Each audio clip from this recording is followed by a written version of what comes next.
예, 안녕하세요. 저는 신경외과에 관한 모든 것을 이야기하는 유로 설전입니다. 예, 오늘 스리생 시즌2 일곱 번째 리뷰를 한번 해볼 건데요. 신경외과에 관한 부분만 한번 살펴보겠습니다. 지금 여기 어디예요? 두나 씨는 여기가 어디예요? 머리, 머리. 전에도 설명드렸듯이 브로카 영역이라는 부분을 다쳐서 말하는 게 쉽지 않을 겁니다. 운동성 실어증이라고 하는데 말은 다 이해하는데 말이 제대로 안 나와요. 예, 운동성 실어증이라고 해서 이제 다른 사람 말은 이해하는데 이제 그에 대한 적절한 대답을 하지 못하는 상태입니다. 여기가 어디예요? 물어보면 이제 머리라고 하는 게 이제 그것인데요. 이제 우리 뇌에서 이제 언어를 담당하는 영역은 좌반구에 있습니다. 그래서 많이 들어보셨을 수도 있는데 이제 베르니케 영역과 이제 브로카 영역이 있습니다. 이제 베르니케 영역에서는 이제 언어를 이해하는 것을 담당하고 이제 브로카 영역에서는 이제 언어를 표현하는 능력을 담당하는데, 그래서 이 둘 중에 어느 한 군데라도 문제가 있게 되면 이제 언어 능력에 이제 장애가 있게 되는데, 그래서 브로카 영역에 문제가 있으면 이제 언어를 이제 이해하는 것이 어렵기 때문에 일단 표현은 어느 정도 할 수 있습니다. 그래서 하지만 이제 이해가 안 되기 때문에 이제 자기 할 말만 하는 거죠. 그래서 뭐 자기가 하고 싶은 말을 이제 계속 반복적으로 한다든지 이제 똑같은 말을 계속 되풀이하는 그런 현상이 있을 수가 있고, 반대로 이제 브로카 영역은 이제 언어를 표현하는 능력, 뭐 이름을 물어보면 뭐 다른 사람 이름을 대답한다든지 이제 이해는 하지만 이제 물어본 것에 대한 적절한 대답을 하지 못하는 이제 그런 상태가 되겠습니다. CT 어때? 힘들지? 네, 브레인데스로 갈 것 같아요. 일단 신경외과부터 콜해. 네, 예, 이제 뇌출혈은 이제 환자가 오자마자 이제 신경외과를 콜해야 하는 이제 응급질환입니다. 그래서 브레인 데스라는 것은 이제 거의 뇌사에 가깝다는 뜻이 되기 때문에 이제 환자가 의식도 없고 예후가 안 좋은 상태가 되겠습니다. 교수님, SAH로 왔는데 환자분 지금 멘탈이 콤하고 셀프도 없고 퓨필도 풀딜라테이션이고 모터도 제로입니다. 잠깐 어레스트도 났었고요. 내가 가서 볼게. 네, 알겠습니다.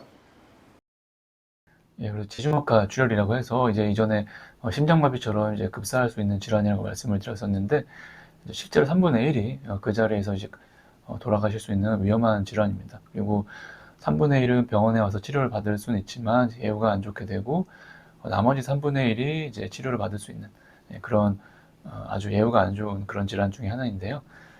여기서 이제 어레스트라고 표현을 했는데, 이제 의학적으로는 심장마비의 뜻으로 쓰이게 됩니다. 실제 이제 지주막하 출혈 때문에 이제 심장마비를 일으키기도 하는데요. 이제 출혈량이 많을 경우에는 이제 심장 박동 조절의 중추인 그 뇌연수, 이제 뇌연수 부분까지 이제 압박을 하게 돼서 이제 심장마비가 발생하게 됩니다. 그래서 머리가 갑자기 심하게 아프면서 의식을 잃었는데 심장까지 안 뛴다. 이제 그러면 심장 자체 문제보다는 이제 머리 쪽에 지주막하 출혈을 의심해 볼 수가 있겠습니다.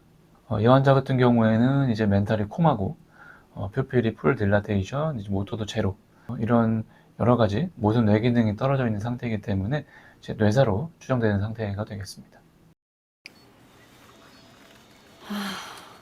오피 인디케이션은 안 되겠다. 장기기증 희망자시라고? 예, 수술 적응증이라고 해서 이제 수술 적응증이 안 된다는 얘기는 이제 수술에 의미가 없다는 뜻이 되겠습니다. 이렇게 수술이 불가능한 경우 이제 결국에는 이제 뇌사 상태로 가게 되는데, 비교적 다른 장기들은 기능을 이제 하고 있기 때문에 이제 장기 개증을 먼저 권유하게 됩니다.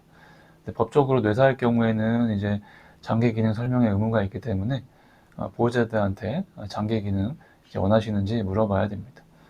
의식이 깨어날 희망이 없고 장기 개증 여부를 물어봐야 하기 때문에 정말 안타까운 상황이 되겠습니다. 하지만 이제 또 다른 누군가를 이제 살릴 수 있는 일이기 때문에 신경외과 의사가 꼭 극복해야 될 그런 상황이 되겠습니다. 뇌가 많이 손상되어 현재 코마 상태입니다.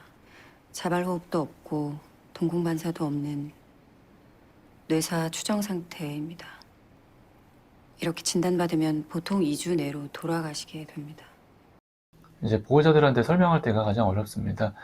이제 보호자들은 이런 상황들을 받아들이기가 어렵고, 이제 지주막하 출혈은 이제 30대나 또는 40대에서도 이제 발생할 수가 있기 때문에 정말 급작스럽게 이런 결정을 해야 되기 때문에 정말 보호자들한테 설명하는 것도 어렵고, 보호자들도 선뜻 장기 기증하는 게 상당히 어려운 상황이 되겠습니다.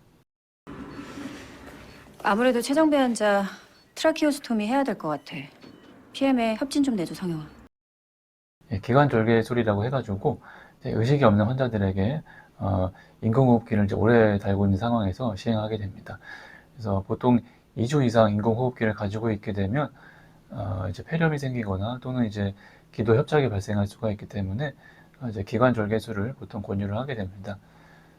일반적으로는 이제 기관절개술은 보통 이비인후과에서 시행하게 되는데 제가 있던 병원에서는 이제 신경외과에서 담당했습니다. 그래서 환자에 대한 모든 것을 이제 신경외과에서 담당한다 이런 책임감을 가지고 수술도 하고 진료도 했던 것 같습니다. 예, 그래서 이렇게 7화에 신경외과에 대한 부분을 간단히 한번 살펴보았습니다. 끝까지 시청해 주셔서 감사드리고 지금까지 뉴로 설련이었습니다. 감사합니다.